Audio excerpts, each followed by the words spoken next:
Okay, today's the 23rd of September 2019 and I'm talking to Pat Hourican. How are you, Pat? Good, and yourself? Not too bad, no, all good.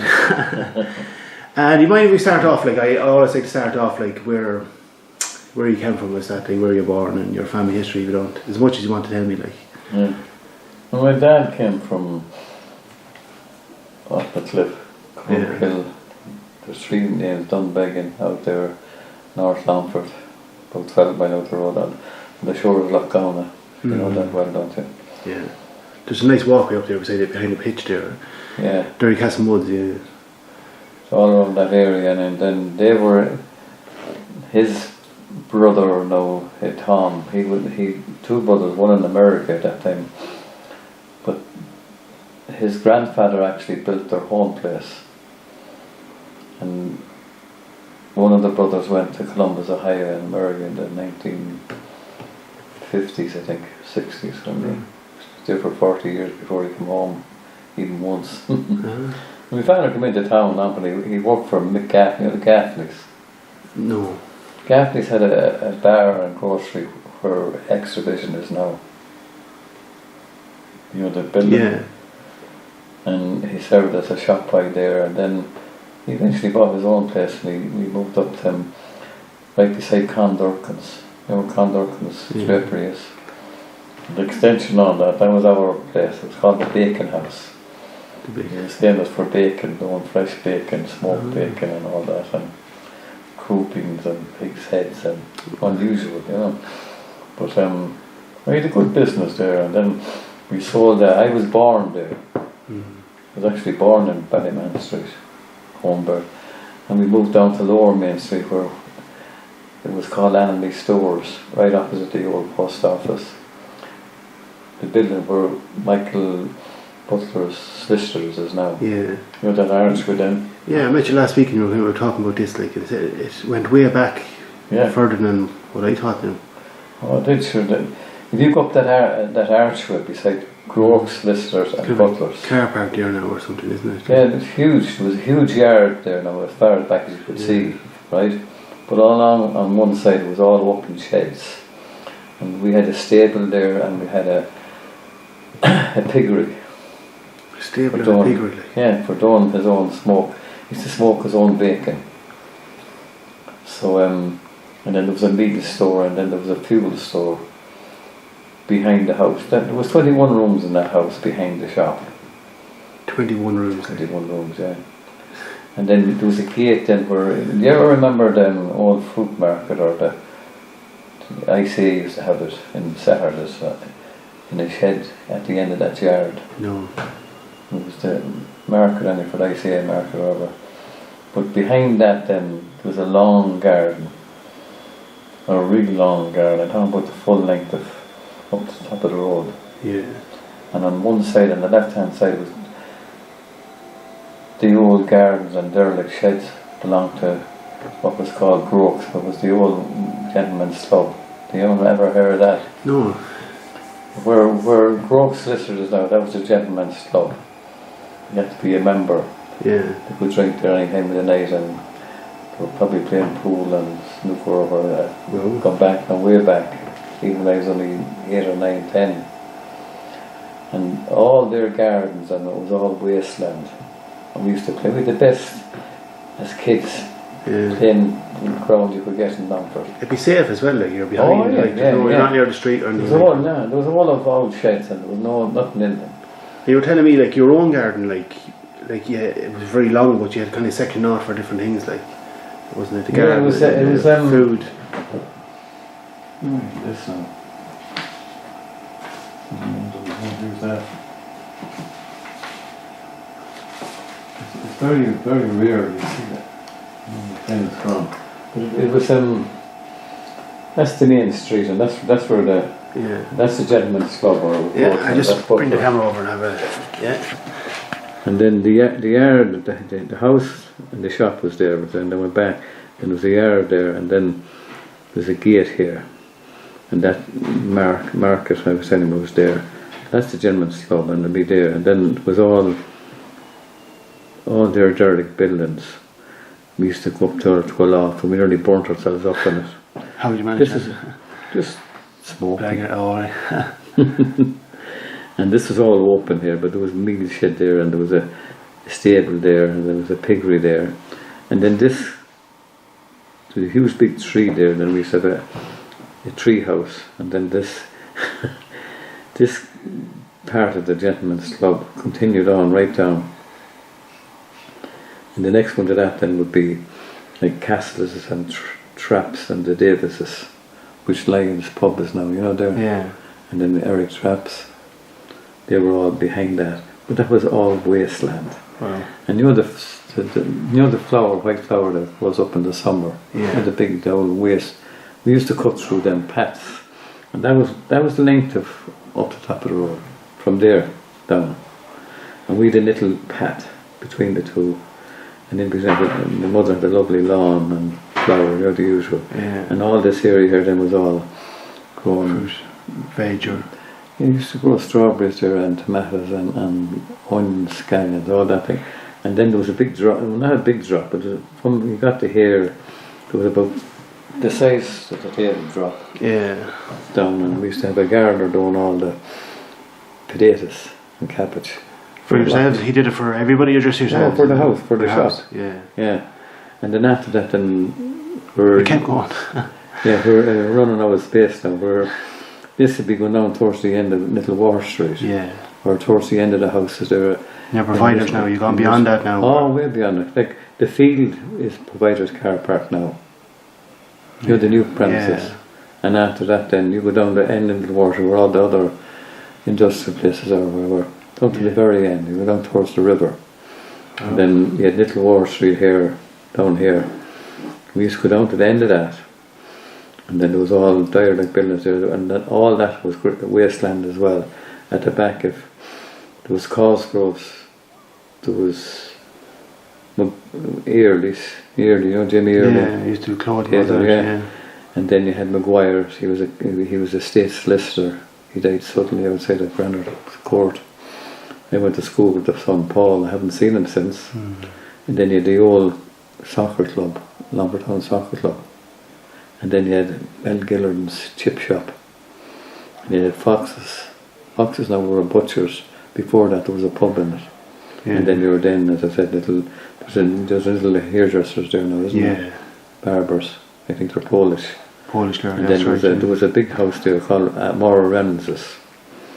Huge house, 3-story house. But the basement, you just go down at the very, where there's a bit of waste ground there at the river's edge. Yeah. Just as you're going over the bridge. Her house site was in that. Again, used to go in there with grocery now, and there was fucking rats everywhere. Imagine They couldn't afford the river, Yeah. But that was huge now, and we had all that space for playing, and all you do was cross the wall, and you were into all this area behind all these houses here. It was all just wasteland, and a lot of it still is. You go to the back of, say, Keogh's pub, all around that area, that was all wasteland. And there was the first couple of houses that were there, they were all derelict as well, and they had their own little back gardens, and they had the outside toilets.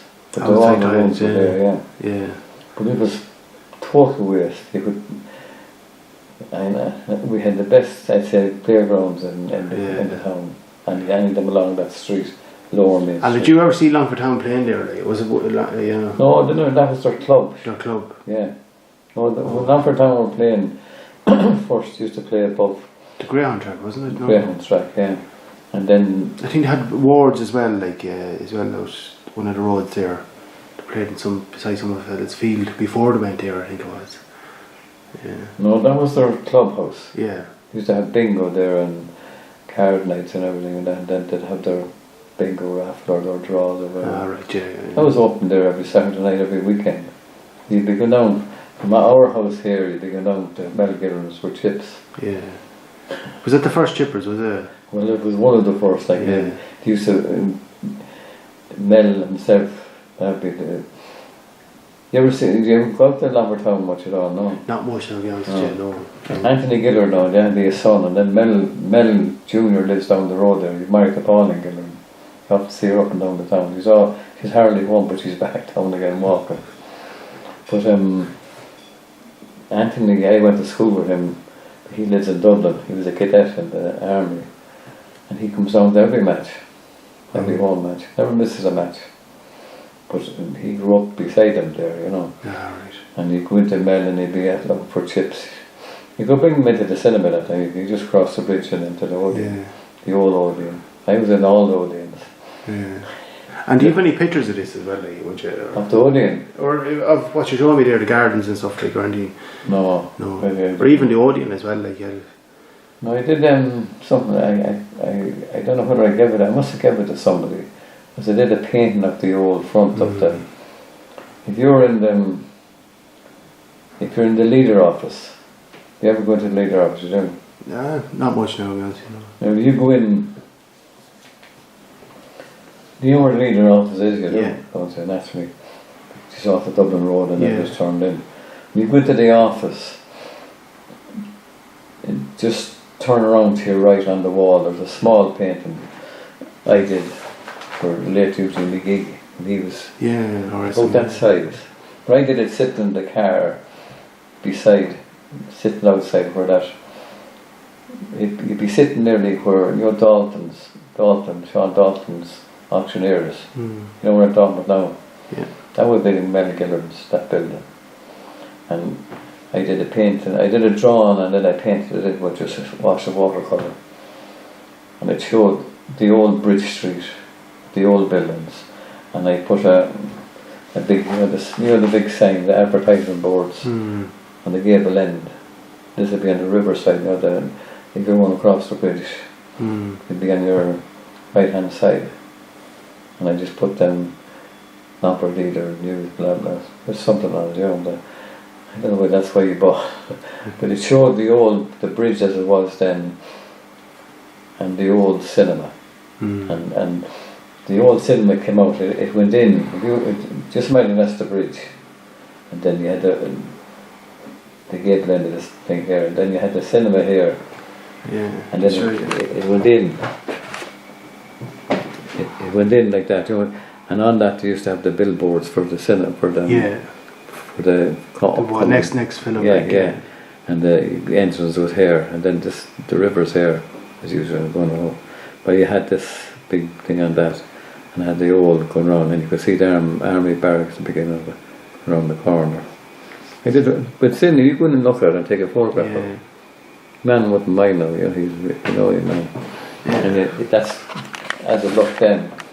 Yeah. But I was in the old cinema, and remember the Adelphi as well, sure. Remember where Andy is now? No, I wouldn't. Yeah. No. It was a huge cinema there. Did you ever hear? No, I heard about that now. I think there was was there plays on that or music or something? Or that another one? Someone told me. Yeah, not too much now, but it was a huge cinema. I don't know why they ever got rid of it. Yeah. It was the I heard there was even an older one that was made of galvanised. I think it would have been on beside the water, the Camelin there now would have. Yeah, it was in Water Street. I think that moved to Roscommon or something. Yeah, there was every piece of it. Yeah, there was in one. Do you know the space as you go down Killishy Street? Yeah. And you're behind the bar there, yeah. You know where the building, the building comes round from the corner, it goes down, and then it goes down a little bit, and there's a wall, then and then the next building's then. There's a gap, like, yeah. Yeah, but that was a cinema there too. But there was another one below in Water Street, Red Water Street, about midway down on the right hand side as well. I even remember that one. But that's a long time ago. Yeah. I remember that being there, the rooms of it when I was going to school, because I used to go from our shop down to Wall Street to St. Michael's.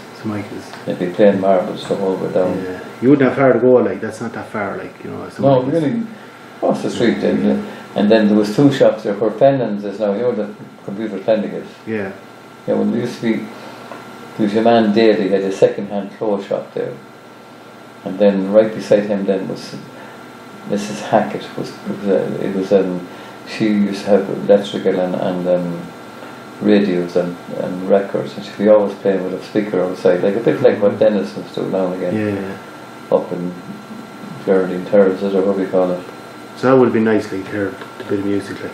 Yeah, we might be often sitting on the steps of our shop and you'd be listening to this. And it could be Bridie Galler at that time and listening to that old shit. Yeah. You know, it wasn't great now, but conjured up nice images like of the town like that. Oh, whole yeah, area like. and that was something like it would have been alive compared to today now. Yeah. Lower Main Street from nearly Peter Kelly's down. Yeah. Because that's where you had all kids at that time when I was growing up. Like you had the Kellys.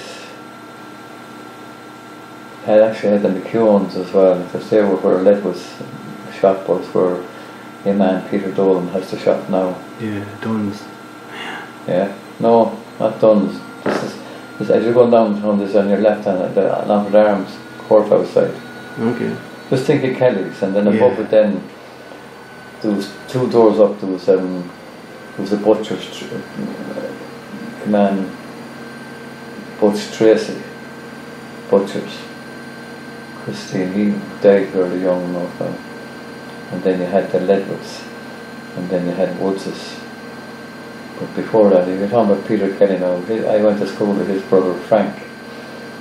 He's living in the States or in Canada, I don't know which. Again, a man I haven't seen since he left school. Yeah, they all scarpered. They all ran away. Yeah, but all down, from providers down then, the old provider shop was just a door in the middle, and you know, the 2 windows each side, the old fashioned, and then you had what they call them, there was Pierce's there. They used to have there was a second hand, not actually a second hand, but there was 2 old women, and they used to sell religious goods and books and. Oh, we shop. Yeah. And I remember, this Sunday night I was going up. It was just after getting dark, and it was beginning to snow, and this car pulled up, and there was a pump there. There was a petrol pump there as well. Never heard that. And the next shop to that then was a small shop, Pierce's, and they had a shop down Water Street as well. And they were doing bicycle repairs and all that. And he was related to Pierce's that used to have the garage. Do you remember them? No. They had a garage nearly where TSB offices are now in Richmond Street. You know where I'm talking about? In there. And I'd say they were well known anyway, but several that are in the business now are actually came from there and they trained there, got their education as regards engineering and that kind of thing. But when I was going up the street this Sunday night, and it was just after getting dark, it wasn't completely fully dark, and it was beginning to snow. And next thing, this fella got out of this car, big stately looking car, and opened the door. Who was in the aim the devil there? Wow. Yeah, serious. And I just stood back, and he was going in, these 2 sisters that were in this religious shop. He was related to them, and he was just passing through and just going in calling in. Quick call, like. Yeah. And did you know who he was? Like, you were aware, like. Yeah. I knew it was only, I'd say it was only about 9. And did he say anything? He just got out and walked in, and then opened the door for him, only cops, and then he was young enough now at the time. So, I'd say this would be only around 53, 54. I was born 1945, so I couldn't have been eating 9. I said, about 8 or 9. Yeah. I suppose it's like the history there now, like. Yeah. And the next shop after that then was the old Pat Lynch, down Water Street. Yeah. And he had a store there,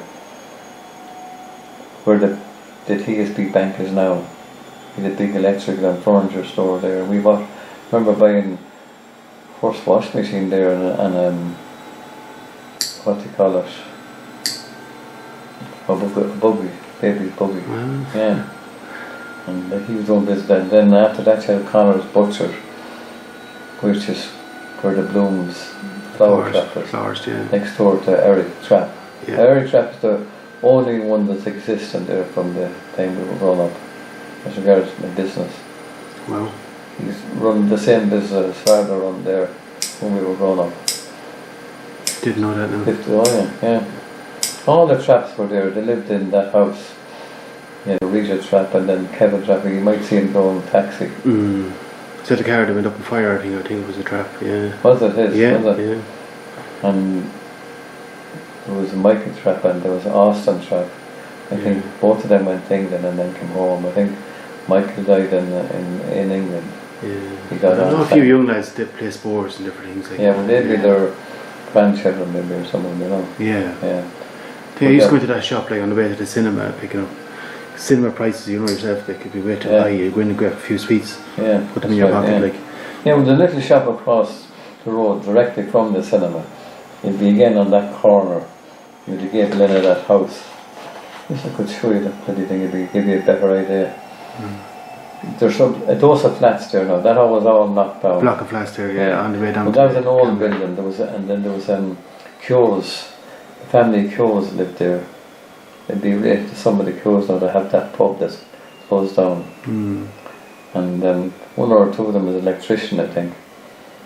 But they grew up next door as well, and then there's another fella Sheridan there, and then you had of course Rawls, the shop itself. The corner there, yeah. And then Mrs. Monaghan's going round the corner further again, She's the mother of Michael Monaghan of the shop, with a big furniture store up there. Monaghan, And she'd be there sitting there, see her. Yeah, I remember that. I remember you said. She'd be there, and she was in her 80s. She's a typical Kerry woman. She could be sitting up relaxed. She'd be there in the shop till early in the morning and late at night. Yeah, I think I went in there a couple of times. Yeah. And she'd ask you what you had for your dinner and it's nice to have characters like that though, I think. You know, like. But there was a little shop there, as I said, one of them buildings, and you had to go down steps into it. From the footpath, you'd be going down steps, maybe above, like a half a stairs, and a small little cubby shop, but you had everything that you would need for, you know, what kids would buy at that time. And you just go over and you wouldn't buy, even though it was a kitty, what they call her, she's aunt of Margaret Wall. You know the Wall, Pat Walls? No? I know Walls now, but there are slashers there, like. Yeah, well, Ireland people. Pat would be a brother of Mick Wall now, and then, you know, he'd be young Mick's uncle. Oh yeah, Kitty Dow, that was her name. She lives the second house down in Temple Michael Terrace. Yeah. She used to do the shop in the cinema. That's what I know. And you know, when I was, they were so used to me going in. I could be in there 3 times a week. Like I met women coming out there Monday night. This night week was it, or what night did I go out? Tuesday night. No, it was Thursday night. Last Thursday night, and there was 5 of them together, all from the town, and they were at Downtown Abbey, right? Now some of them, that was their first time back in the cinema in 20 years.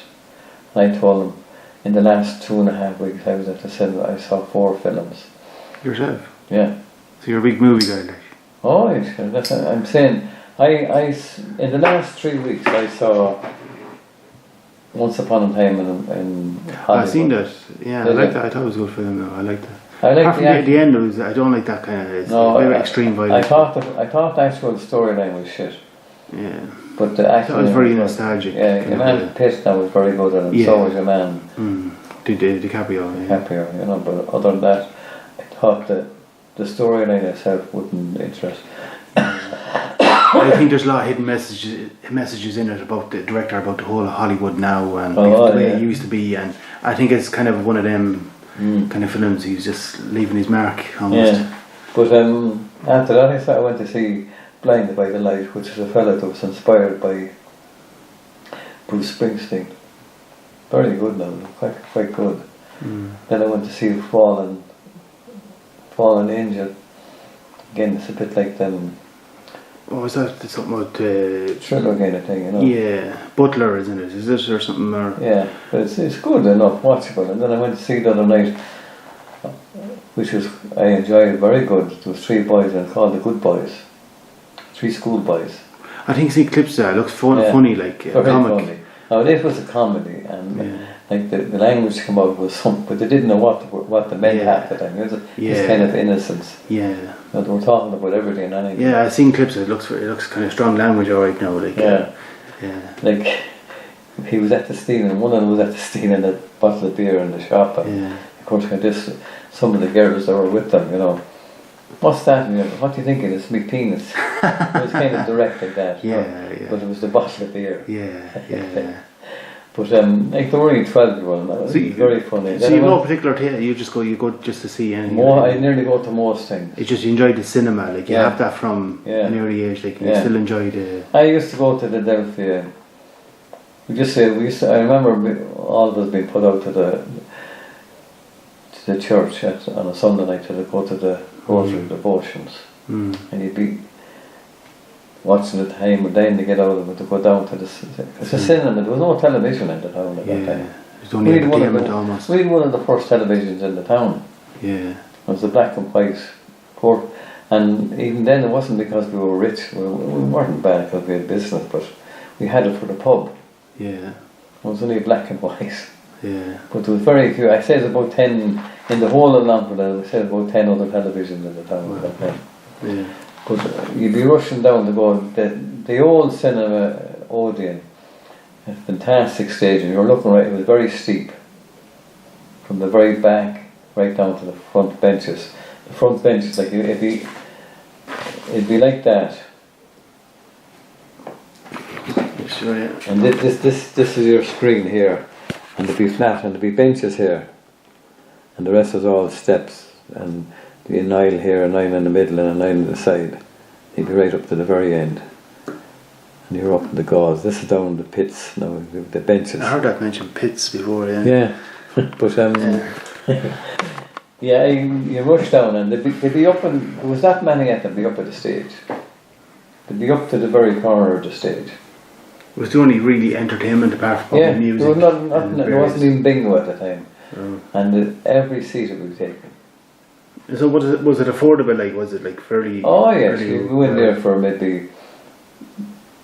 I remember going to the Delphi and Odeon for maybe 10 pence, 7 pence. You were doing a matinee. Well, you're paying, even for an old age pensioner, you're paying €8 now for a.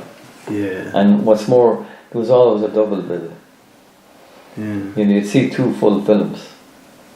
Now you go in and you see a load of ads, and then there's the one feature film. That's it. That's the last film I went to see. The one in Hollywood. Once upon a time in Hollywood, like, and the amount of ads, like, was surprising. Yeah. Well, you 20 minutes of solid ads and a load of crap, really. You know? Yeah. So I was often in each cinema on my own. Then the people said, "You're not afraid to go in there and rats come over you?" I said, "I never seen a rat." I said, "Yeah." And the good people, I never seen any. Yeah. But anyway, if I went up a Sunday to the Odeon, well then maybe Tuesday or Wednesday I'd be in the Delphi. So we're changing them all the time as well. Whereas down here, you look at it, if it's a really good film now, it might be there for 2 weeks, but some of the kids' films, you watch them, come Halloween, they'll be all Halloween things, and weirdos and whatever, and they'll be there until the holiday break is over, and the same at Christmas, and the same at Easter. And during the summer, they have a whole load of what they call them blockbusters, all geared towards the kids, because they're spending the money. Like there's very few what you call the good writers left in Hollywood.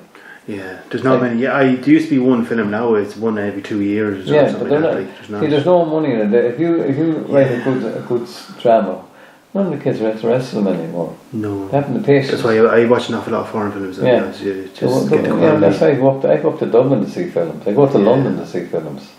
Yeah. Like if I which I did, last year is the only year I missed going to London, but I'd go over to London for about 2 or 3 nights, and the whole time I'd be taken up, I'd be painting. I could be up in Hampstead Heath or Primrose Hill or wherever, someplace historical, like, you know, some of the buildings even. I'd be painting them, and that evening or that night I'd be going to the cinema.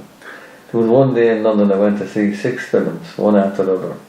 I was nearly blind coming out. You know the way they'd lights and they're there. Are these art house films or are Yeah, they, most of them. I wouldn't go in Leicester Square. You see the same films that are on here, or most of them. Like there's a better cinema below in Carrick. There's about three. There's about 3 films on there that won't come here. Yeah, it's because of the company, isn't it, or whatever? Probably, yeah. They're kind of on general release. Yeah. But they only get so many of them. But they get more.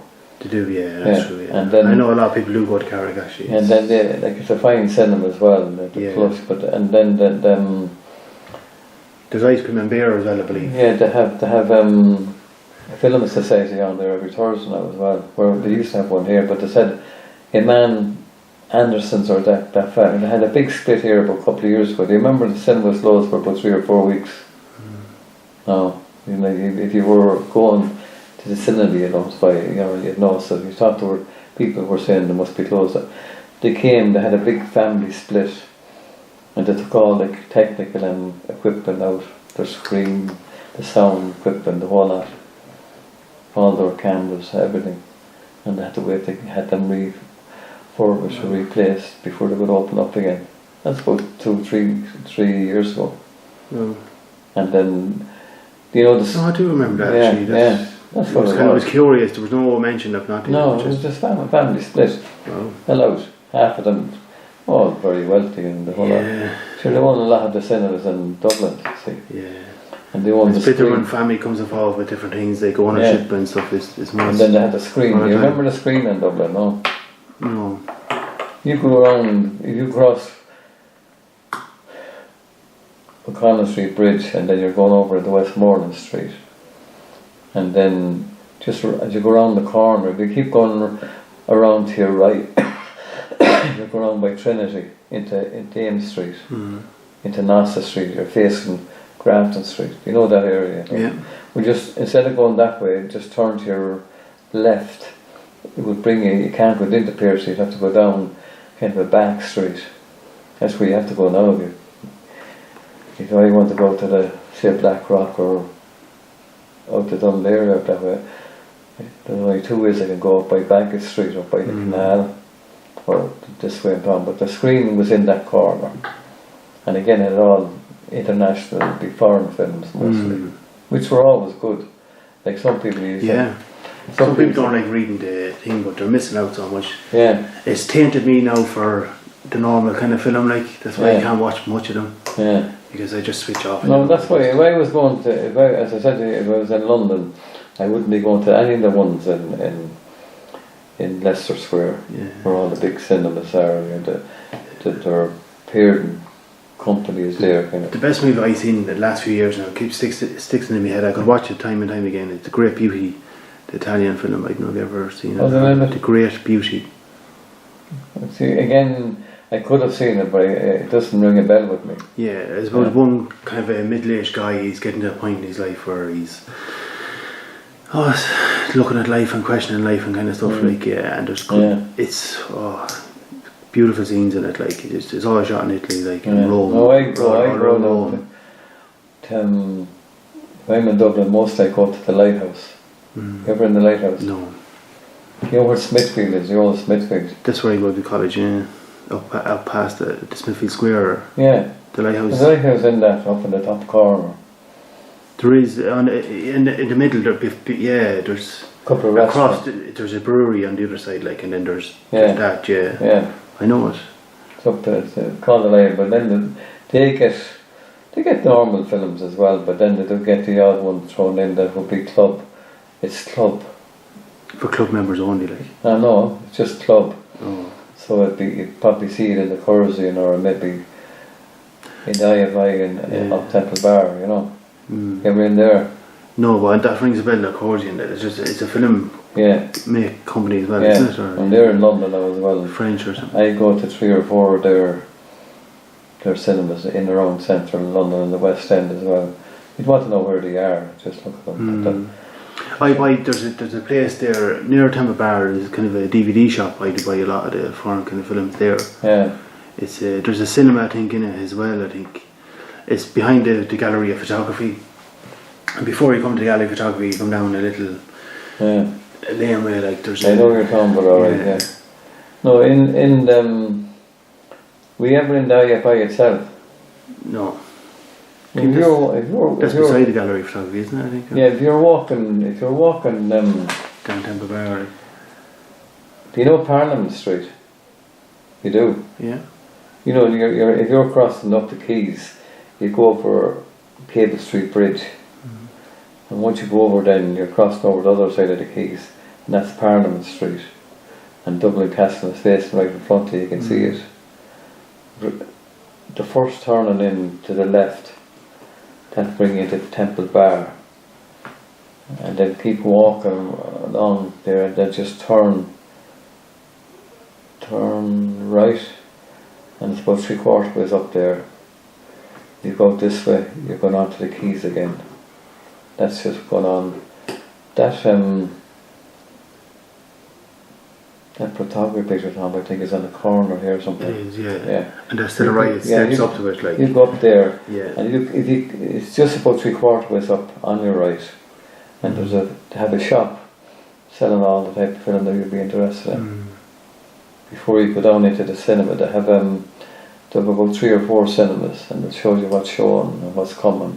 And they have a little restaurant there as well. Lovely. The cafe, yeah.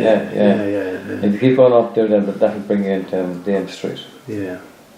You can go on across the road and bring you to Georgia Street, up through Camden Street. Now I know Dublin very well. Yeah. Doesn't matter where you go. That's why if you're going up George Street, that's why I'd be often go that way down Temple Bar, because the Angel Street, there's the college there to do a class a week. So I didn't know you were a movie buff at all. Oh, as I say, I was in the original. They had a film society here too. We used to twice a month, every second Thursday night. Myself and Shane Crossan started a movie thing, and we started in John Brown's. We had a screen and we were showing. I heard about a few then, right? And we was going a few nights, like, but your man, not many interested. Yeah, your man was interested now, and what a few others. The arts officer, what do you call him? Fergus Kennedy. Yeah, and the man stopped at the crowd that owned the cinema, and he went up to Dublin to see him. You know what he told him? You wouldn't believe this. He said that the Longford people weren't sophisticated enough to have a film society. Well, you know, they wouldn't understand these films and all this bullshit. Yeah, that Kitty woman now, she must be nearly 90. Kitty Dowd, I was telling you about, they used to run the shop. That woman, even then, Paul Trimble, did you remember him? He was there, he was the man, he died now. And then you had Tom Flood after him. I know him, he's a nice guy, he loves his films. You were coming in somewhere, I had to go in, let you in. Not that they wanted it, but I'm just saying that's the way they treated you. And you could be getting, now I'd be buying a bar of chocolate or something like, oh, you can have that for them. Yeah. But this is kind of because common decency, regular, you know. Like, not that you'd be expecting them, just saying. But it's something, basically, I know. It's just good business, nothing else. Yeah. So, but your life seemed to be surrounded by TVs and screen, because that's how I came to know you first. Was you used to be a fan, you used to be a TV repair. Yeah, well, I know I didn't do repairs at all. No, I know a little bit about what was maybe causing the problem. I wouldn't know how to fix it.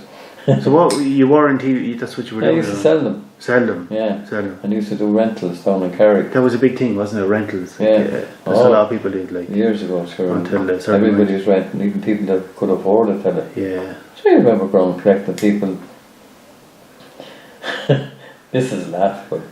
You could have it could be renting a television and be at the most it'd be worth about 70 or 80 euros now, right?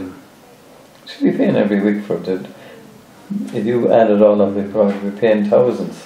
Yeah, we were actually talking about college there last week. Some of them actually, friends down there, and he'd have to go around collect. He would never go near the ones that owe big money. I mean, you could imagine somebody rent it and then they'd go and forget about it. And ended up maybe own 1,000 or maybe 800 or 900 or trying to go around for a television that was only worth about £50 at the not time. Even a quarter of it, like that. So and TVs are 10 a penny now, like for any, you get big ones, well, not cheap, but Yeah, but literally see, so, no. it's not just that either, that there's so many different brands, and then as well it's all flat screen now as well, and then there's no repairs. You know, if something goes to them, it costs you more. You'd be better off buying a new one. You know, like there's the thing about a guarantee. Like some don't even ask their guarantee. You know, some cheap brands, if something big goes, well, that's it. Like you should get if you pay a couple of thousand, definitely. Within 6 months or a year, you still should get replacement or something. But if and leads goes, like the tube is the main thing in them. What else is in them? They're kind of little. It's like actually the other night in the cinema. That I went to another film that night. The women were coming out downtown Abbey. They were looking at, and they were surprised there wasn't that many at it. Yeah. But the one I went to was Extraordinary. It's an Irish film. I seen the poster, the best comedy of the year, and then starred. And it was the greatest load of crap ever. Oh, I think I seen a clip. I think it was something about a haunting or ghost or something. Yeah. I seen it. I didn't. There wasn't even anything funny in it. It's just that thing Irish thing. Oh, you have to see it. It was neither. The acting was brutal. And I remember. I could tell by the thing it wasn't that good. I remember your man there, Bob Geldof, coming over, and he was in some interview, but they were talking about things Irish, you know, and about films as well. And he said The Guard was the best Irish movie he ever seen. When I heard that, I said, gee, I thought it actually had a bit of intelligence. It was one of the worst films I ever seen. Yeah, The Field or something, or you know. Yeah. Did you see The Guard? Yeah, it's an okay. I have a TV kind of a film. I thought now it's alright. The storyline was something you see 50 years ago. Yeah. You know, a couple of robberies below in Connemara. Yeah. The language in them was brutal. It was fucked every 5 minutes. Yeah.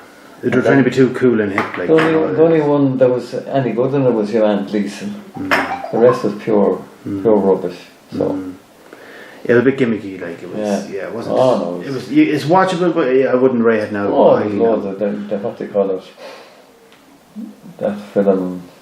There was 4 or 5 films, Irish films that are brilliant, and you said The Field was one of them. So was even the one about Michael Collins, and the other one about the thing in Limerick with the kids that were brought up, and remember your man went to America and then came back. Oh, a sad one, isn't it? Yeah, the slums. Yeah, and then there's My Left Foot. And Angela's Ashes, that's the one I thought about. Yeah, I think My Left Foot would be up there now. Yeah, and then what they call it, Boy as well. Oh, there was loads. I know what you're on about. There is, go into that shop in Diet and you'll see every section. They show whatever you want. And I used to go for French. They have a whole section of to do. Yeah. No, I like the best I'd say detective or kind of thriller or drama or Danish films or Norwegian films. Yeah. Spanish as well. Some Italians. See, people don't give it a chance, I don't think. Like, to see copies of it in America, Hollywood do copies of Chinese films and stuff like that. No, there's no. The script writers in Hollywood are gone. They're all dead. Keep repeating the same kind of stuff all the time. They do repeat the ones that were made famous, and even then they're not as good as the original. Yeah, but they're robbing all the Chinese ones now. At the moment, Oh, there's no script writer. They can't write a decent. So. No, but Hollywood is kind of a funny place now altogether. It's gone political kind of. Basically, it's all money. It's all gone. Money is gone on TV shows now, isn't it? TV series. What it generates at the box office. That's what counts. It's what counts in the first weekend or the first couple of weeks. The film I saw there, I looked at recently again, was again, you talked about Once Upon a Time in Hollywood, Once Upon a Time in America. Did you ever see that? Yeah, that's a great film actually. Yeah. Very good. Just the music. Robert De Niro, wasn't it? Everything. Yeah. That was a big movie now. That's one. Yeah, no. We were talking about again. Like you worked. Did you work down to your retirement? Was it the TV selling TVs or? No, I should have said we were in the business. Yeah. And I was supposed to take it over, but sure. I actually went when I was 16. I went to Dublin and I did a commercial course there in Parallel Square, and I worked in a shop in Terranure Road North, south on the south side. We ever out that way? Go towards, what do you call it, Harold's Cross, out by the canal. I think it was in once now. If you go out towards the mountains, out towards Rathgar, Rathmines, Rathbarnham, out that way. Lovely area as well, like a nice rich area. And I worked there for a year, but then I had to come home. My father got ill, and then, but it was totally different. The shop I was trained in and worked in was all self-service. Our business was totally different. It was on the book. When my father went out of business in 1971, he was owed 19,500. Make that up in today's money. He never got a penny of it. He would never.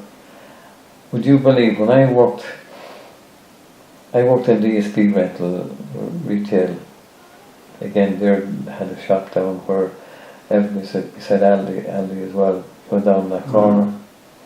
You remember that shop there? No.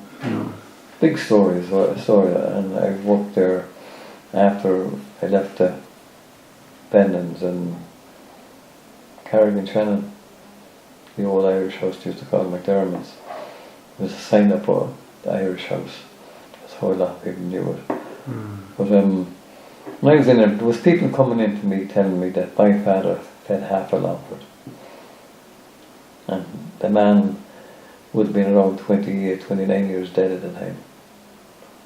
And could you imagine somebody talking about me that 20, 30 years after you're dead, about something like that? And I worked for Monaghan then now. He did big, this is out at Maastricht Park, you know, out there where Shannon's side is.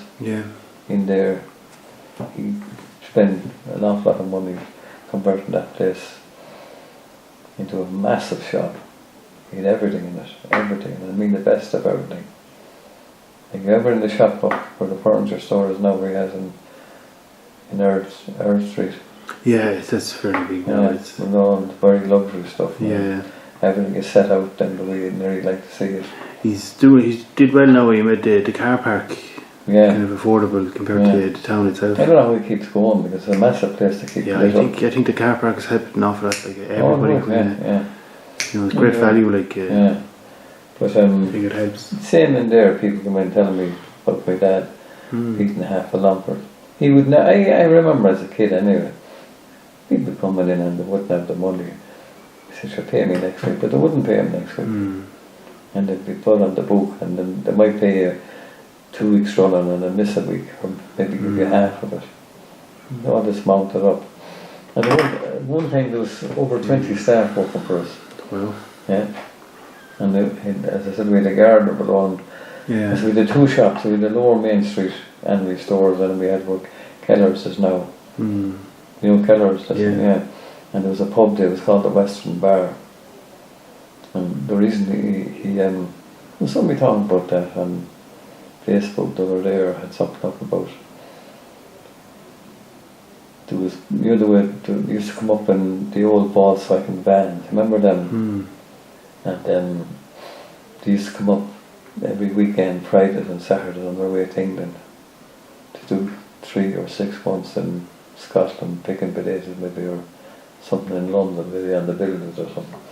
But they're all from the west of Ireland, from the or Galway, and from parts of Donegal. So that's why we call it the Western Bar.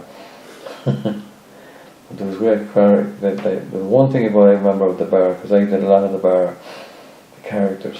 You never see them now, never. No. Not like, and then there was. I remember Kelly's bar used to be a great bar. Like. It was a very long bar, wasn't it? You could be quiet at one end, or you could have them. Well, our bar when I was even better for characters. Like Kelly's are more known for when you was doing the karaoke. Karaoke and one night I think it was. We used to have music as well, but there was a fella there called the Rocket, Liam Conway. You don't ever remember hearing him? Rings a bell now. But he, brilliant. And then there was Josie Beanie. His son works in the post office, or one of them behind the counter. He used to play in the high-lows and the black dots. The Uncle Oliver played with them, I think, for a time. Sir Oliver. I was with Oliver in this group. That's the other thing you were telling me about before. The music. Yeah, that was a funny one. Yeah, that's right. But, you had to have a certain amount of people on stage, wasn't it, or something? Like you were a filler, wasn't it, or something? No, that was a different. That was with Bernie Conley and the Sinners. Yeah, the Sinners is right. The Sinner, what you were doing now. Yeah. If you want to explain that, like. No, Bernie was stuck now, especially he was doing a big band thing. You'd have to have at least 6, maybe, or 7, you know. I'm sure I remember one night I was with him out in St. Dominic's in Keene. Did I tell you that one? You were telling me about a priest, was it? Yeah. Yeah. Because my mother was a piano teacher. But she gave it up now, she got married, but she trained as that. And then her mother was a classical music teacher, piano, which is even harder. But he was a great friend of my mother's. He could come home from school if he didn't have tea and all. Yeah. But Bernie was stuck, so I went to him one night. Because he used to sing a few songs. That's what we did with the boys, your uncle Oliver and Brendan Carney and Joe Keenan. And he had me just in front of the piano, but it wasn't a plugged in thing. It was just an ordinary piano. There was no microphone to it, no nothing. It wouldn't be like a pianette that's amplified. But I was just bumping away and doing and the man was leaning over the top of the piano. So when they finished that number, he said, keep it up and you'd soon be as good as your mother. So I hadn't a clue. And I went as a kid, I had 5 different piano teachers. They teach me. I never talked to you at all. No. Yeah, my mother can play classical music. It's something I tried music and it's just something I can't do, but it is in the family of cousins and Rob McDoon and No, I had no interest in it at all. So we used to walk out to the nuns in Newtown, from the town. We used to hit every Saturday. And then I went to Mrs. Cullen here in the town. I went to the nuns here in the town. I went to Amora Mannix out in Ballinallee. Never learned. I did the scales with the whole lot, that was it, gave it up. Yeah. But when it came to the age when I played, I had a great love for music. Yeah. I used to go with this Conway fella and Paddy Hanrahan. Paddy Hanrahan is dead. He died early in the year. You know him, no? No, I think he was a big name in music though, wasn't he? I think. Big enough now. He was Paddy Hanrahan, the Sahara Chauvin, and some other name. He made a couple of records even too. But we'd be down the Cruise Inn in Ruski, which was a great pub, right beside the Cloudland Ballroom when that was going at the time. They were beside Hanley's or Ruski over the big piggery was. Piggery, yeah. Oh, the Cruise Inn was a great pub. She used to do I'd be playing the drums now and I'd be singing a few numbers and Paddy'd be like a Jim Reeves, be minding the throat and the voice all the time and taking pills or peppermints. He'd never roar, he'd never shout. Keep the velvet voice. Keep it sweet. All this. But the other fella, Liam was an unbelievable character. He played the accordion and he very seldom played melody, mostly vamping, according. Like a fella playing, like if you have 3 guitars on the stage, you probably know yourself, you have one playing lead, the other fella could be playing bass, and the other fella's playing rhythm. He'd be playing mostly according. And the fella that's playing melody would be playing solos, he'd be in between playing the... Giving it its socks, like moving around, But Conway, he was called the Rock, and some people knew him by Nero. And he'd be one of these flash boys he'd be over in England and come back every so often. He'd have all these flashy suits. They'd be shine off them, that headed by era at that time would be in the 60s. And flashy shoes now, you'd spot them a mile away. But he'd be camping away, and next he'd go out a chord or something, and you could be singing, and he'd look around at you and you didn't change, but he did. But it looked like your fault. Yeah. It'd be the same with other fellas as well, And he'd be roaring, even though he'd have a microphone, the sweat would be pumping out. And he was a great character. But our bar was full of singers. Like Lord of Mercy and Jimmy Hussey. Remember he died there about 2 weeks ago. But I remember his father and his grandfather coming in, and they had kind of tenor type of voices. And once they started, you couldn't get them to shut up. You nearly shoot them to get them to shut up. and one would be trying to outpitch the other. Yeah. You'd hear them across the street over in the Bank of Ireland. Well, Our premises was right opposite. We're Sparrow again now. And then there was Josie, Mrs. Keenan, and there was Susie Hackett. And she'd be related to maybe Jack Hackett and them, you know. All great singers. And they'd be all...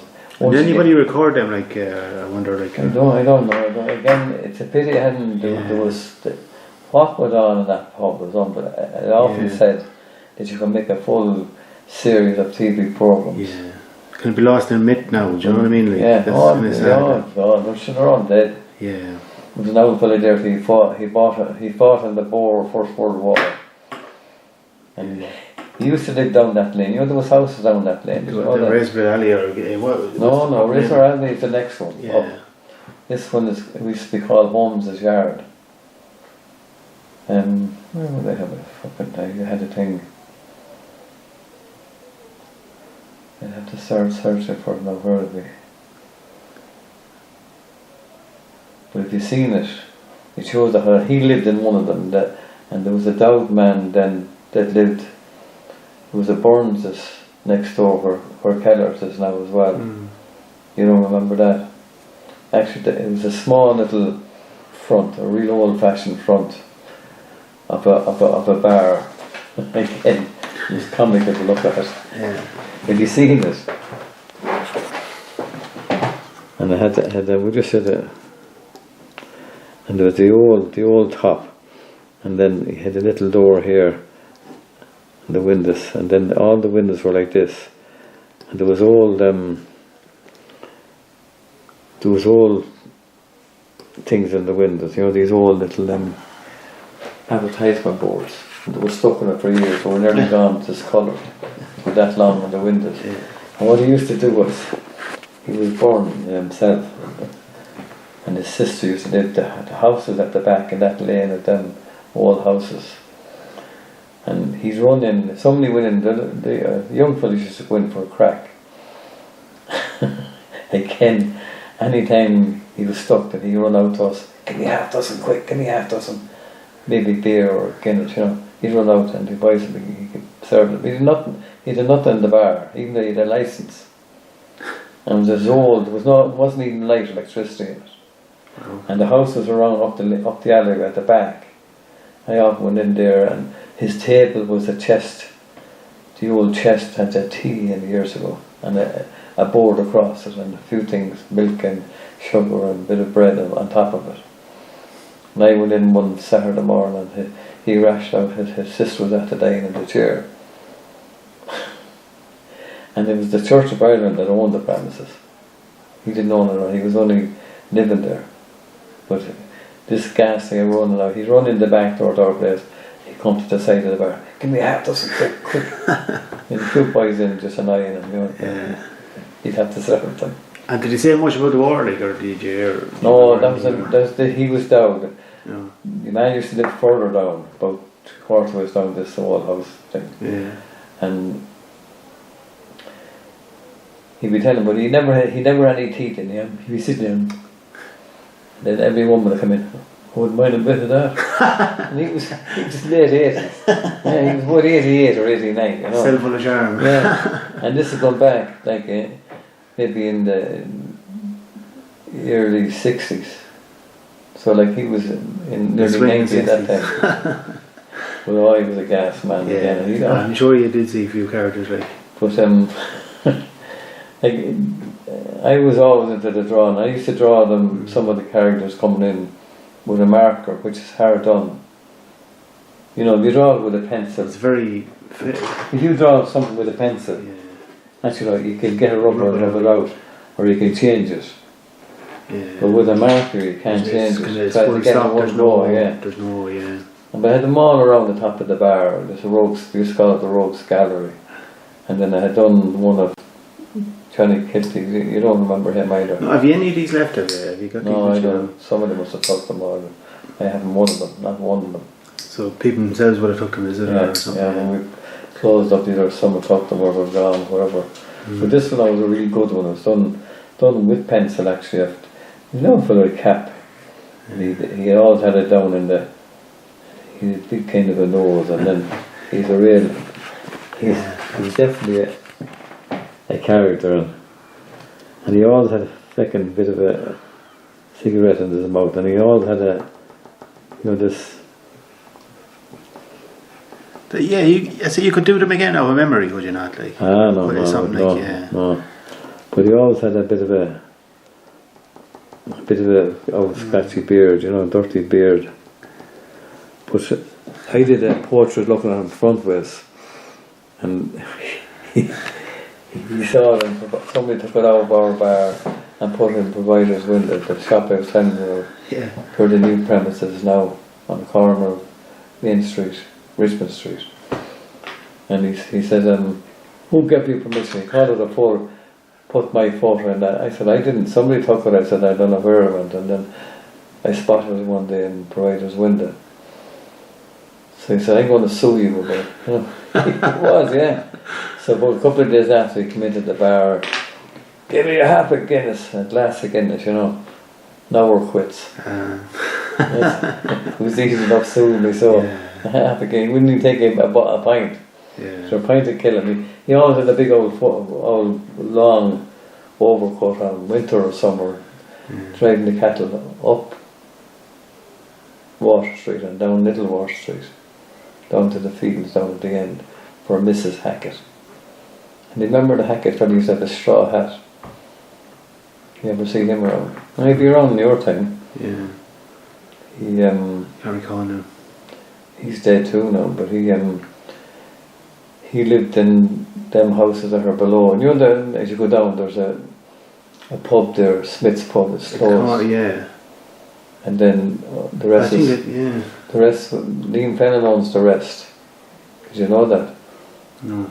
There's a building there. There used to be, what they call it, there was a shoemaker there, a repair shoe shop.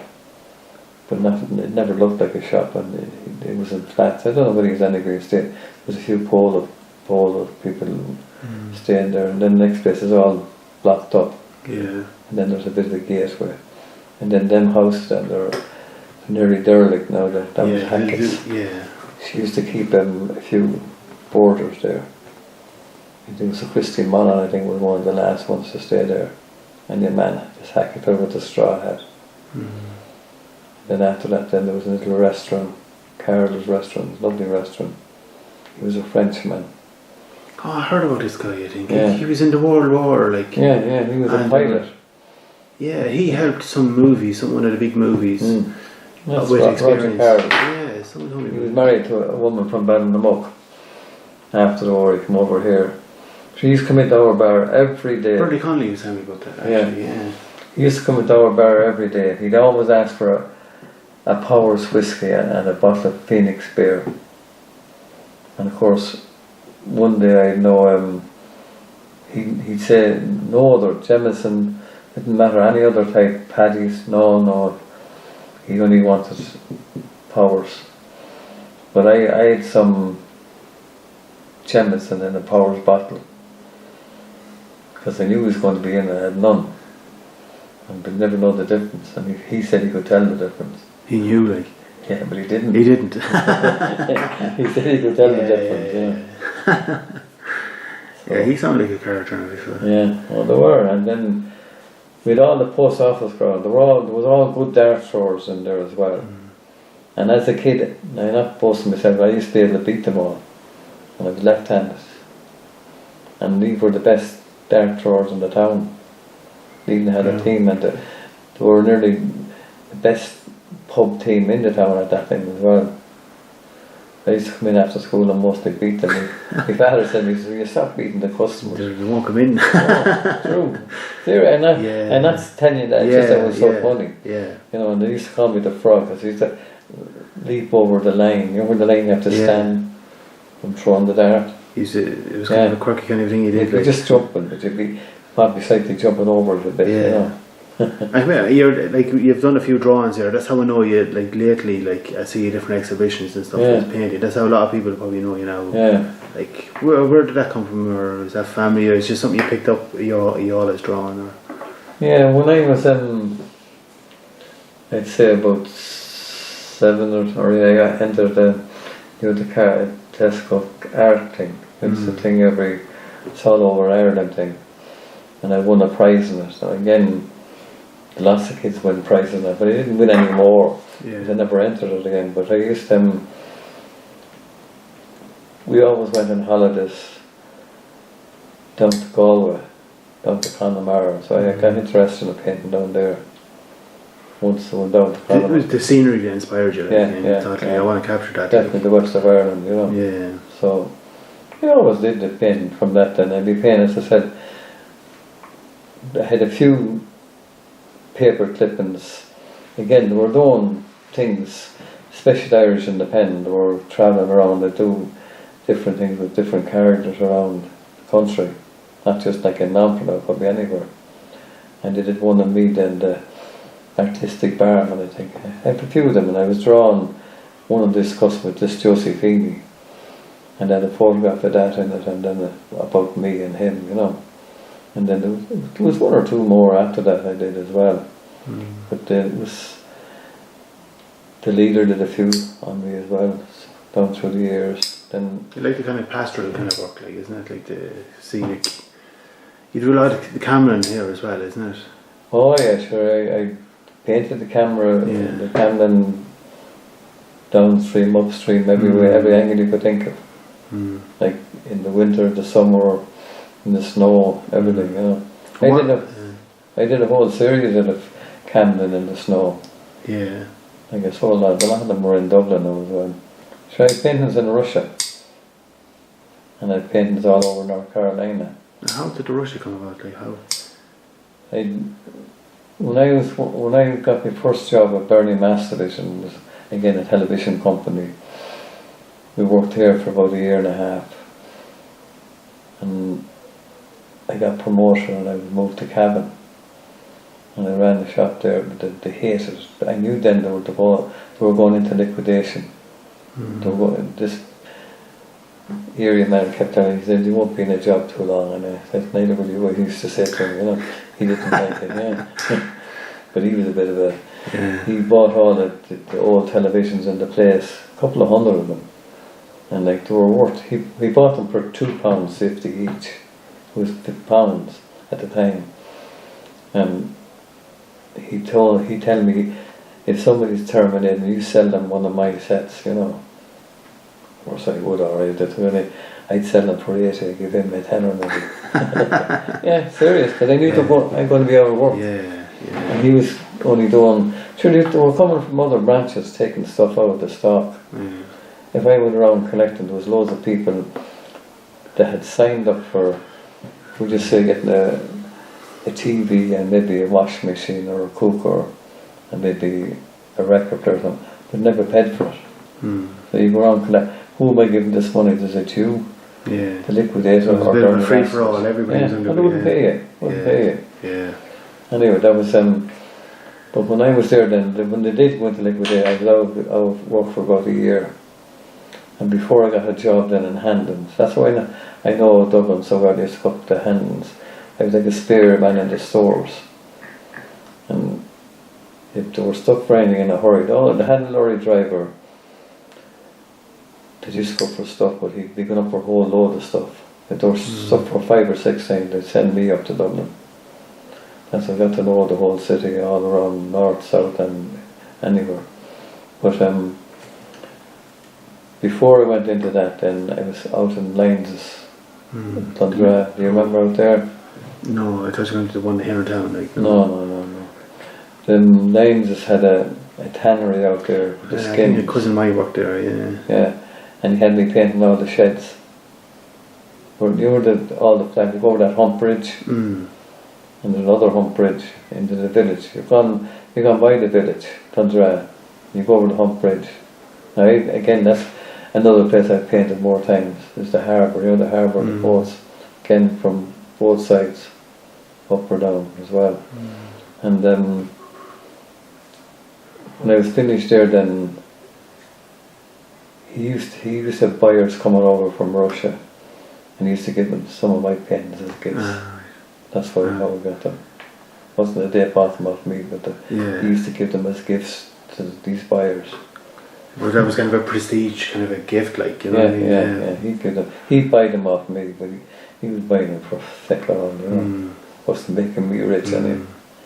So, yeah, that's mostly. And then the ones with Burlington was the ones I did 40 something of the castle out there. Castle Forbes, again, different angles, different. Yeah. You got into Castle Forbes, did you? Oh, I had photographed some years ago. Right. Because we used to get some of before we had our own vegetables, we used to get vegetables from their gardens. Yeah, that's a big area, like, I know, like, it's kind of closed up, but I know they open up once every so many years for a religious event where there's a kind of an old church in the grounds of it. Yeah, were you in it? Once, on the back of that, like, that they had a special mass at this church, but you were guided straight down to it and guided back out. You know? Yeah, well, say my brother, he's living in Cork now. He's married to his wife, and his father was the groomsman, and they were doing big horses to the whole courtyard of stables. And I have again, I'd have to look for it, but I have an aerial view of looking down on the castle, and with these stables, and it's looking down from the air. Like a lot of people did that, like country houses or even small farms. They did the aerial shots. One was there when Lady Granard, and then her daughter is there now. Yeah, she doesn't live there. I thought it was a lady from France or something French related. No. They have relations in France because she's a place in France, and she's a big estate. People rent houses. There's actually houses on the private, isn't there? Or am I wrong? Like in the land? Yeah. No, they're only gatehouses. Oh. So they can stay there at whatever fee they're being charged, but they're actually gatekeepers as well. But no, sure. Yeah, it's very enclosed. It's not very friendly or open, like You can if you go down on the bank, very the whole dose was years ago. If you go past the castle, out past Newtown, and on the main road, then the straight, and then you go around the corner. After you go there's a turn to the right. We'll bring in the back road into Drumlish. You know where I'm talking about now? Yeah, that's not. And there's a house there on that kind of. You go by that, then there's a couple. We used to go in up to an old farm house and cross the fields and walk back up to the very end of the castle gates. Not the castle grounds. And the water there, all fabulous for swimming. And it's all sand. And the water goes right up to the edge of the walls of the castle. Part of the castle, and if you go in through there, if you could get in, there's an old race course which she uses as a landing strip now for her plane. Well, did you know that? No. Yeah, she brings her friends over, but no, she has a place in America, and then she has another one or two in France, and she has a couple of places in England where she lives most of the time. She comes over for a big party at weekends. She lands on her strip, which was an old race course. That's where they were big horsey people. Yeah. And Lady Granard, her mother, is buried in one of them tombs in Newtown. So this is her daughter that's there now. And the other thing you mentioned swimming there, because that's another thing you talked about down the Mall. Yeah. It used to be a little, almost like the open swimming pool, like it used to be everybody. It was the first. There was going to be a funny story about that as well, actually. Oh yeah, sure. I used to be there. Like again. If I'm on holidays, there's three things I do on holidays, and I'd be going to films, painting. I'd be painting or swimming. I'd be from one to the other. Like you can only go to a movie when there's a movie on that. But on the beach, I'd be swimming or painting, or painting and swimming, and then going to someplace else to paint. No, I did 37 years Christmas Day swim. Did I tell you that? This up in the thing up in Dublin, no? No. Oh, out here in Leinster. This the winter, is it the cold one, like? Well, Christmas Day. Yeah. No, I didn't put the Sabbatical Club, and then they used to give some of their money to St. Christopher's. Oh, right. And the connection with St. Christopher got me into it. We have a son going to St. Christopher's. Okay. He has special needs, and then John. Well, I'm probably keeping you. I didn't know it was that. No, you're okay. Rambling on. That's what I like. But what was I going to say? Yeah, I did this every Christmas morning, and then the hardest part for me was actually going around collecting the money. It'd be about 2 weeks before Christmas, we'd be around They'd all in the main here, all the regulars that would give me money, no problem. Oh, you're here again, or is it that time of the year again, you know? No, it's Christmas time. And I do the Battery Road again, wasn't rich people anyway. They throw you €50. I used to collect maybe 1,000 or 1,500 every time, which was them over the years. I collected about 35 grand for them. Well. And there was one, again, where is it? Well, she spotted out another room. They gave me There's a glass thing up on top of that thing, is it? No, it is a big thing, alright. They gave me when I had done 25 years, tablets, cabin crystal glass. And then they gave me another thing when I had 30 years done, script, like a certificate of 30 years. Well done. For the sub-aqua club. Sub-aqua crowd are about the crowd in Innsbruck. There's a lot of equipment and the lost stuff on the fire there a couple of years back. It's going to have to be replaced. And see, they get very little of anything from the government. It's all voluntary. So, the swim was great years ago. With the swimming, yeah, you were talking about like when you were young though, down the Mall, like the... Well, down the Mall, like it was a kind of a twist on the river before you come to where they go into the Mall now. You know, the bridge and it was kind of widened, and there was a man was stabbed in England, this fella, what they call him. I was trying to think of his name for somebody else there a couple of weeks and I couldn't. I remember he was killed anyway in England, stabbed, and his sister, Miniamite. You ever heard of Miniamite? No. Very unusual name. Yeah. But he got the river widened, cut kind of an edge off it, he made it wider, and it cleared all the surface of that spot. It'd be a big area, and they put in sand into it, and made it, just cleaned it up a bit. Again, you know the river then, every rubbish would be in it, barrels and bicycle things, everything. But anything that was in the clear it off and made it safe. Section, like, yeah, that was at the swimming pool then, or we used to call it that anyway. You'd be changing in the ditch along the path that comes in from the Battery Road, you know, then travel that track down. That was where they were ditched over down with just trees. We were caught up and have you ever heard Buttermilk Gardens?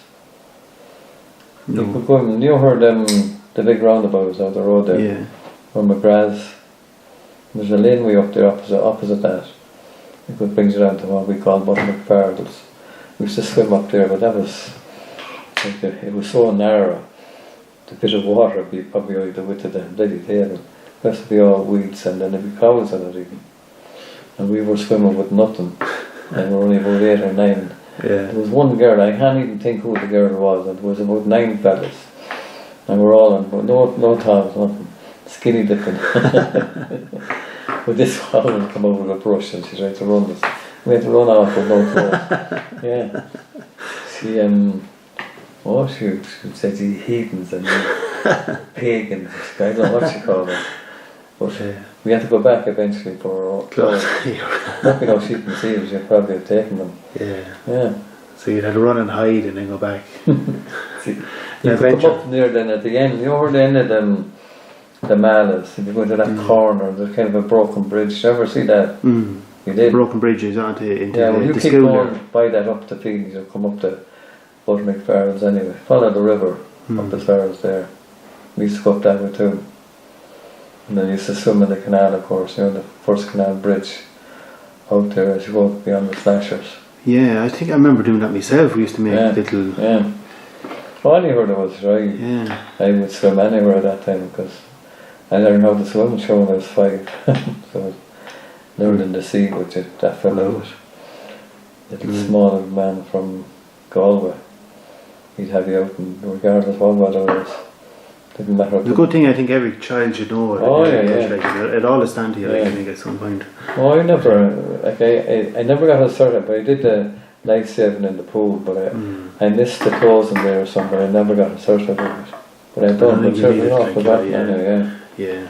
And come here, like, if anybody wanted to see your work, your art, is it up anywhere, or it's just exhibitions that come up, or?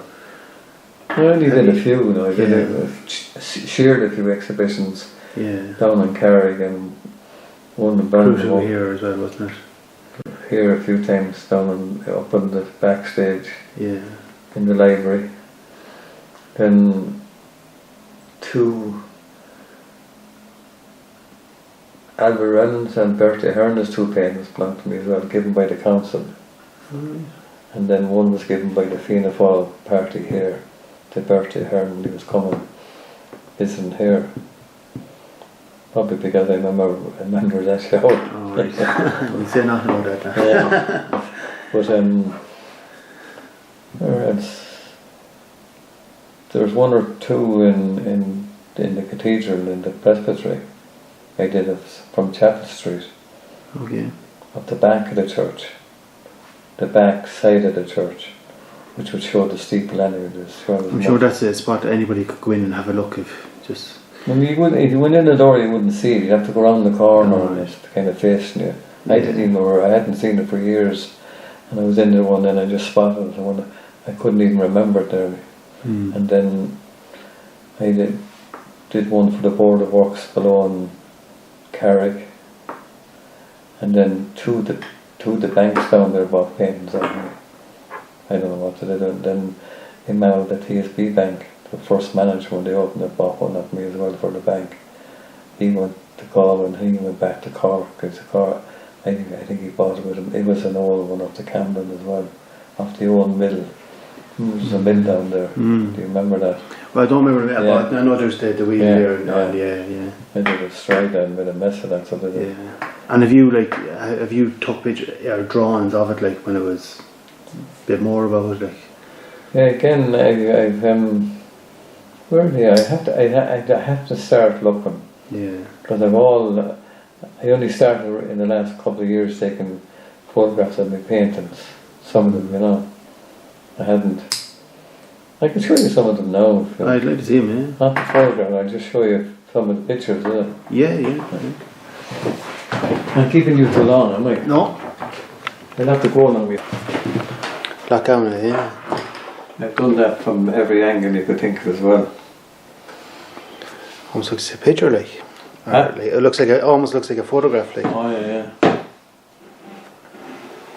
And that's one down in Connemara I did. Oh, it's beautiful. That's Derry Loch. Derry Clear Loch, Connemara. Very in the middle of Connemara. That's one of the male. Oh yeah.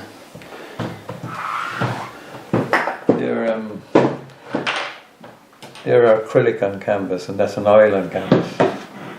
Wait, what do you mainly work on, like? Well, for the last 6 months I've been painting, because I started doing an acrylic class. In painting acrylics. And one of the reasons is because they dry as you're painting. The oil, it takes ages to dry. Yeah. It's a much slower process. Even though I love the oil better, I like them. But the fact that they dry so quick. That is, man, it's what it's kind of pliable, like. Yeah. Oh, I do anyway. And do you do classes, or is something you're still? Yeah. You do classes, like, or how? Not doing any at the moment, but they usually come looking now on this private time, class this time of the year, for the autumn, winter. Some of the last ones I've done about in Keena. I've been painting all my life now. I've paintings in France, I've a load of paintings in England. Yeah. I've, as I said, loads of paintings in America, right across America. Yeah. A lot of so you've Longford everywhere, so you have. Yeah. I should really charge about more than that. Actually, there's a different view of Lochdown that I've done. I had it in do you remember in that restaurant, what's it called?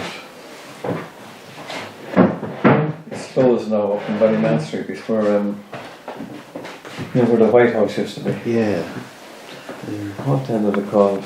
Autumn Gallery, is there the... No. But I paintings in there, and you saw a few from there, but not too many now. Yeah. And there was 3 women there, and one of them worked, imagine, in the tourist office. Oh shit, that's a nice view. Where is it, Killarney? I said, no. I said, Killarney, most views in Killarney, I said, are carried to have mountains. I said, there's no mountains there. said, where is it? I said, it's not too far from here. I said, you're in the tourist office. He said, no. I said, no. I said, I hadn't a clue. So I said, about 12 miles from here. I said, out the road. So I told her, I said, that's Lochgown on the Longford side, looking over. You ever go up Columkill and go down, you know Hourican's pub? No? Namesake, my namesake of P. Hourican's over the door. It used to be called it. It's a very old fashioned pub as well. Again, I have a long picture that I took that I meant to paint, but I never got around to it. There's a man that did one, he was a Phil Hourican. He'd be a relation with my dad. He'd be kind of still connected, but he's dead now. But just go down by that and then turn right. And the second right, then the little crossroads with a kind of a bridge. And we go up that road, a fantastic view of Lochgown. You're never out there, no? No. Like I've done like Derry Castle. I've actually cycled out to Derry Castle once. Yeah, there's a long, you're looking down the field and there's a long island. Oh, it's beautiful as well. It's like that. And over across the far side then there's a lovely, it goes up and on like that, right? That'd be on the Cavan side. And there's bits of field shown there. This is all trees, this forest. There's a little island, I call it Love Island. Here, that's just a field going down towards it. And then there's a little one here in the middle. And another one here. And then there's a big thing here. These will be over Cavan direction. It's a fantastic view like that. Yeah. And it's lovely, lovely, lovely. Again, I've done that more times and different times of the year. These are all forest, bit of forest here, and then fields. There's a few islands. There's another island there, small one, just coming out from that. And then this is all fields, you know, going down to it. You must have seen it a lot of times now. You can do it just off the top of your head now. Yeah, I think we can remember, right? Like I kind of have a photographic memory too. Yeah. Because I often painting something, actually give them away. And if I'm painting outdoors now, and I was in Spain maybe, which I was often, or in Mallorca, lovely place called Alacudia. We're never in it now. No, it was in Barcelona there this year. Yeah. No, this is on the island of Mallorca, and you go up to the very top of the island. Like Mallorca is only about the size of County Longford, the whole island. And it is a popular tourist kind of spot. Oh yeah, indeed. Palma is lovely. It's like that. And it's nearly shaped like that now as well. Yeah. Palma is here. That's where you fly into Palma. It's a beautiful city. You'd love it. I'd love to feature. And yeah, most of the Irish go to Magaluf, where the English go.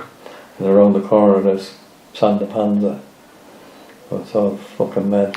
But, beach, drink, clubs. So the nicest place are up here, the far side of the island. Yeah, opposite end of the, And there's a place called Alacudia, and the old town. And it's all walled in. Oh, it's lovely, beautiful.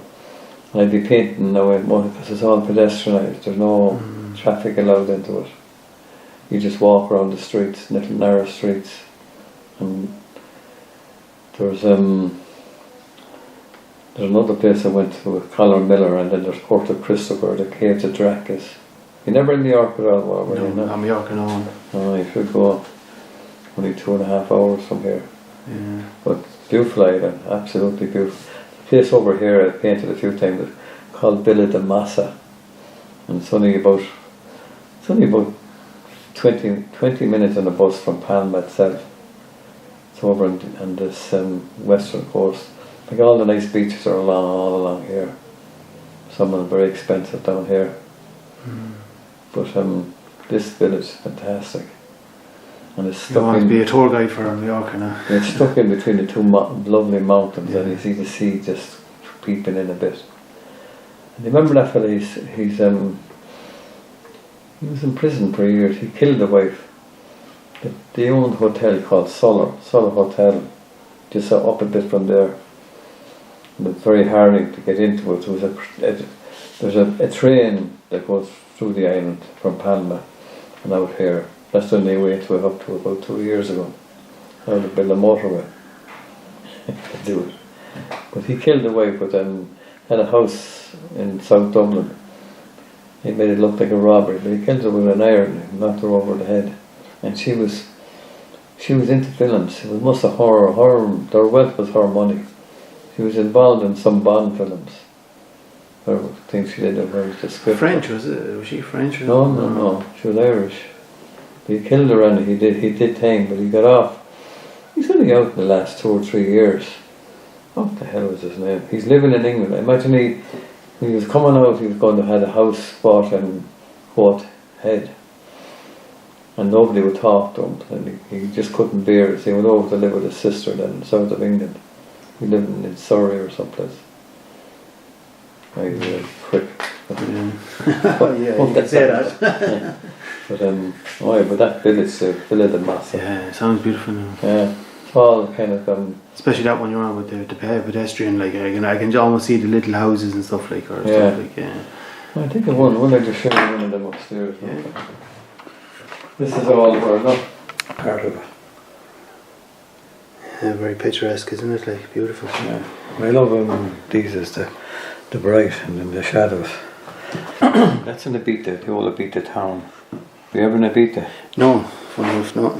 It's beautiful little island. Ibiza is there's 2 different parts. The old part and then there's a very lively kind of. It's up in a height. You have to go up and you have to walk a lot. I didn't like that I never. But the old town is beautiful. It's all the streets like that. And that's in the south of a place called Mijas. It's up from the mountain. If you're going to Termalinas or Fungalora, it's up about 15-minute bus drive again from up on the mountain. Looking right down over the Costa del Sol. You're looking right, you can see the Makajuba, you can see North Africa, depending on the day. Beautiful. Great pieces of work as well now. They're all oil now. Normally what I do now is just to look like it is acrylic, but they're oil. You burnish them. So. Yeah, beautiful now. Look, I'm not going to take up too much of your time now. I think I'll leave it. There's a lot there now. Yeah. You start on me. Yeah. Yeah. Well, thanks very much, pal. It was enjoyable chatting to you. Alright, take care.